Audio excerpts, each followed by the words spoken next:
आइए अगला प्रश्न देखते हैं। क्वेश्चन नंबर 13 या प्रश्न क्रमांक 13।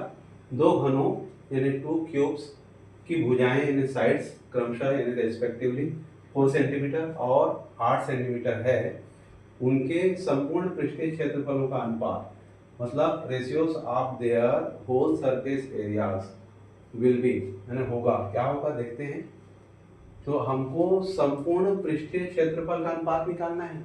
हमको संपूर्ण पृष्ठीय क्षेत्रफल किसको कहते हैं? घन का, क्यूब का, ए याद होना चाहिए। The whole surface area of cube is equal होता है 6a²। 6a² यानी घन का संपूर्ण पृष्ठ 6a²। क्योंकि यहाँ दो घन हैं तो एक के लिए साइड a1 दूसरे के लिए साइड a2 मान लेंगे। तो पहले घन का संपूर्ण पृष्ठ हो जाएगा 6a1² और रेशियो दूसरे घन का संपूर्ण पृष्ठ होगा 6a2²। तो ये हमको फाइंड करना है दोनों का रेशियो।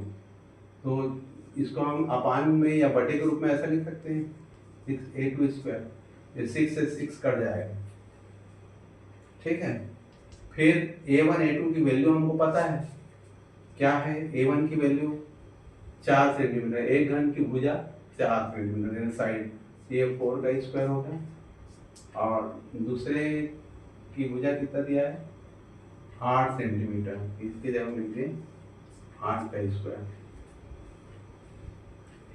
अब ये हो गया 4 × 4 और नीचे हो गया 8 × 8।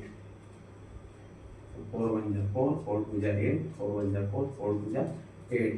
तो ये आ गया 1 1 जा 1, 1 1 जा 1 और नीचे 2 2 जा 4। तो 1:4 लिख सकते हैं इसको। तो दैट इज आंसर।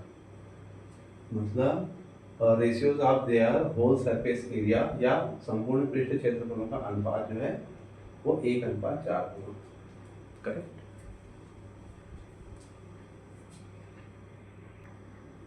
आइए अगला प्रश्न देखते हैं। प्रश्न क्रमांक 14 या क्वेश्चन नंबर 14। एक बेलन का आयतन यानी volume of cylinder 36 pi centimetre cube या त्रिघात है तथा आधार का क्षेत्रफल यानी area of base 9 pi centimetre का स्क्वायर है। तो बेलन का संपूर्ण पृष्ठ यानी होल सरफेस ऑफ सिलेंडर ये हमको फाइंड करना है। और 4 प्रकार के उत्तर दिए गए हैं। तो देखते हैं क्या। हम सबसे पहले तो हमको ये सारे फार्मूले याद होने चाहिए। बेलन का संपूर्ण पृष्ठ, तो संपूर्ण पृष्ठ हम जानते हैं क्या होता है।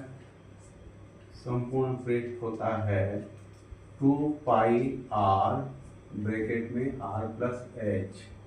तो हमको r और h पता होना चाहिए। हमको r और h नहीं दिया है तो सबसे पहले r और h निकालेंगे। तो आधार का क्षेत्रफल का सूत्र पहले लगाएं, इससे r निकल जाएगा है।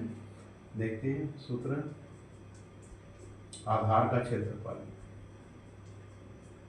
आधार का क्षेत्रफल, क्योंकि हम जानते हैं सिलेंडर का आधार जो है जिस पर वो टिका रहता है वो वृत्ताकार रहता है, सर्कल के आकार का रहता है। इसलिए आधार के क्षेत्रफल यानी πr², वृत्त का क्षेत्रफल πr²। अब आधार के क्षेत्रफल का वैल्यू खुद दिया हुआ है। आधार का क्षेत्रफल 9 पाई है, तो ये आधार के क्षेत्रफल की जगह 9 पाई लिख दिया is equal to pi r का वर्ग। अब दोनों साइड पाई पाई कट गया और 9 जो है 3 का वर्ग है, तो 9 3 का वर्ग लिख दिया। अब ये आर का वर्ग, आर का स्क्वायर, तो दोनों साइड स्क्वायर स्क्वायर भी कट गया। इस प्रकार आर की वैल्यू आ गई 3। आर पता लग गया हमको।